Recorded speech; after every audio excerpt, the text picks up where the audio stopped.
동생들 안녕, 영규형이야.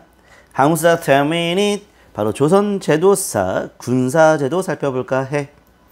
자, 군사제도를 우리 이해하는 데 있어서는 출제 포인트, 먼저 이게 조선 전기 얘기인지 조선 후기 얘기인지 중앙군 얘기인지 지방군 얘기인지 이거부터 구별하면서 학습하는 게 매우 중요해. 자, 세부적인 내용을 딥하게 들어가기 전에 먼저 이게 전기인지 후기인지 중앙군인지 지방군인지 구별해 가면서 학습을 하자구. 자, 먼저 조선 전기 때는 5위가 있었어. 중앙군으로. 5위는 조선 전기의 중앙군이라는 것을 꼭 기억해 두도록 하자. 끝에다 위로 끝나는 군대가 되겠지. 자, 현역병 정군과 하급장교 갑사 양반 차제로 구성되었던 특수병으로 구성되었던 5위. 자, 모든 군대는 다 품계가 있지만 정군은 자, 의무병이 되기 때문에 따로 녹봉을 받고 있지 않다라는 것 확인할 수 있겠어. 자, 또 하나 살짝 조선 후기 때에 국왕호위하는 중앙군 내삼청이 있었다라는 것 살짝 참고해서 두도록 하고, 자, 5위에 사령부가 있었어. 5위 사령부를 5위 도총부라고 하는데 그 전신은 3군 도총제부 의용 3군부 이렇게 얘기할 수 있겠어. 자, 이 5위 도총부의 장관, 자, 장을 도총관 이렇게 얘기하는데 5위 도총관이 문관이었다는 것도 살짝 참고해서 알아두도록 하고, 이게 바로 다 5위 만들어진 것도 그렇고 5위 도총부도 그렇고 다 세조라고 보면 되겠지. 자, 그리고 보법제라고 하는 개념이 있는데 이건 요즘 출제 빈도가 높진 않은데 어쨌든 정군은 현역병이고 보인은 비용을 보조하는 사람을 말하는 건데 비용 보조하는 보인 또한 바로 군 복무를 담당한다라고 얘기할 수 있는 것인데, 자, 먼저 봉족제라고 하는 게 있었어. 3명을 자, 이 한 가오로 묶어서 자, 이 자연호 단위로 자연호 가족 단위라 볼 수 있겠지. 한 명이 군대 가면 2명이 비용을 보조하는 그런 방식의 봉족제가 세조 때 이렇게 보법제로 바뀌게 돼. 보법제는 이정일보라는 표현을 쓰는데 이정이 일보라는 거야. 그래서 정군 한 명이 군대를 가면 이정이 일보니까 일보가 편성이 되는데 일보면 이정이 되는 거잖아. 그래서 정군 한 명이 군대를 갈 때 바로 자, 이정이니까 자, 2명이 비용을 보조한다 이렇게 얘기할 수 있는 거야. 반면 갑사는 2보니까 2보면 4정이 되는 거지. 그래서 갑사 한 명이 군대를 가면 4명이 비용을 보인이 보조를 한다 라고 볼 수가 있는 거야. 자, 이렇게 해서 병종에 따라 보인의 부담이 달랐고 또 편성 단위가 가족 단위가 아니기 때문에 보인에 대한 부담이 더 커지게 되었지. 보인에 대한 스타일이 더 커지면서 보인에 대한 유망 떠돌아다닌다는 얘기인 거야. 그게 더 심화됐다 볼 수 있겠어. 자, 이 보법제는 우리 기본적인 문제는 세조 때의 정군과 보인의 관계 보법제로 시스템이 만들어졌다라고 보면 되겠고, 자세한 내용은 디테일한 내용은 이 정도만 참고해도 될 것 같아. 자, 그러면 조선 후기 때의 중앙군 바로 이어가도록 할게. 사실 조선 후기 때의 중앙군이 훨씬 더 시험에 많이 나오게 되는데 그 이유는 자, 바로 이 오군영이라고 하는 게 당시 역사적인 상황들을 반영해서 만들어졌던 부대가 되겠어.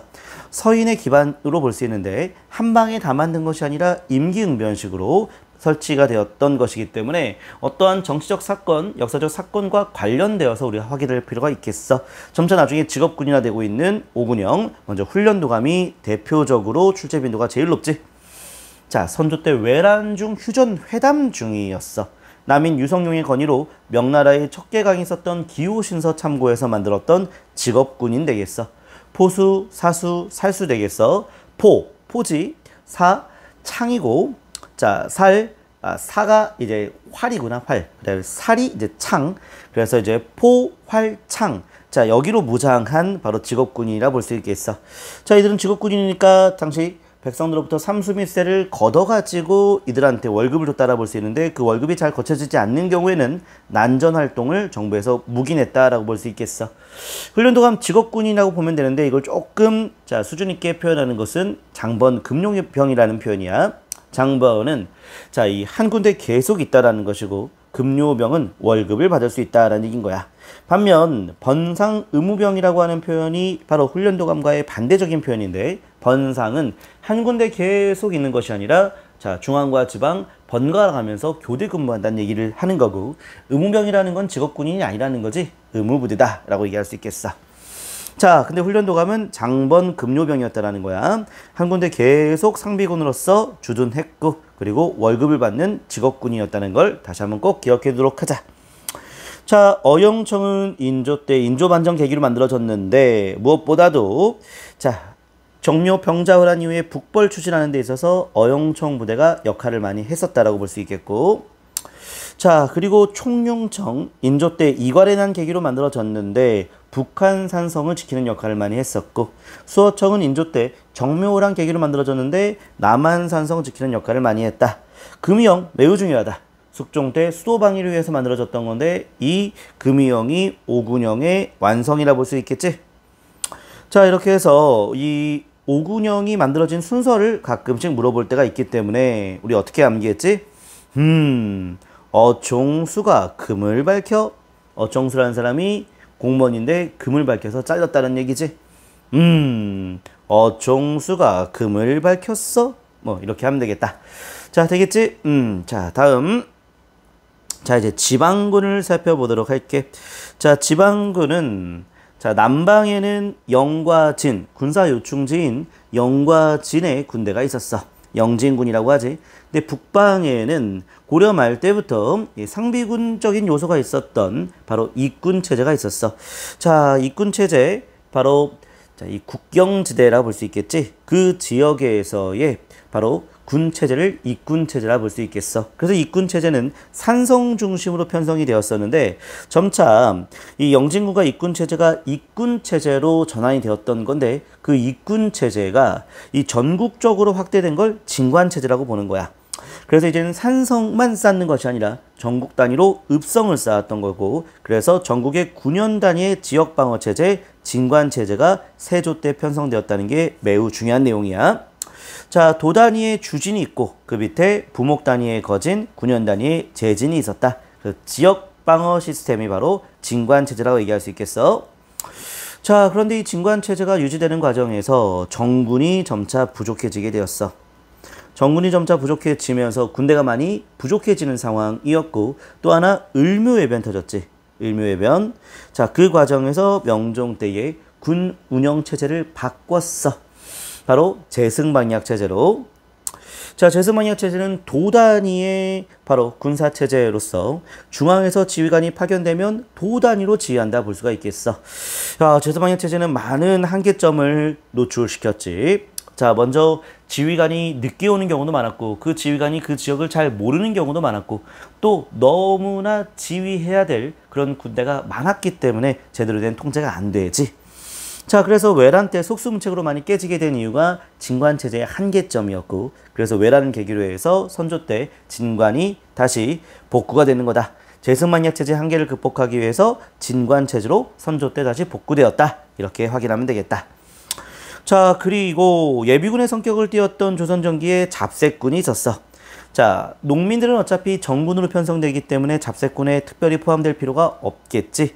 자, 서리향리, 노비, 신량, 역천인 그들이 자, 조선 전기에 잡색군으로 편성이 되었는데 이 잡색군은 점차 진관체제가 나오게 되면서 유명무실해졌어. 자, 그러다가 외란 중에 군대가 더 필요하잖아. 그래서 자, 소고군이라고 하는 군 운영 시스템을 새롭게 만들었어. 양반도 군대에 포함시켰다는 얘기인 거지. 양천 혼성군이었어.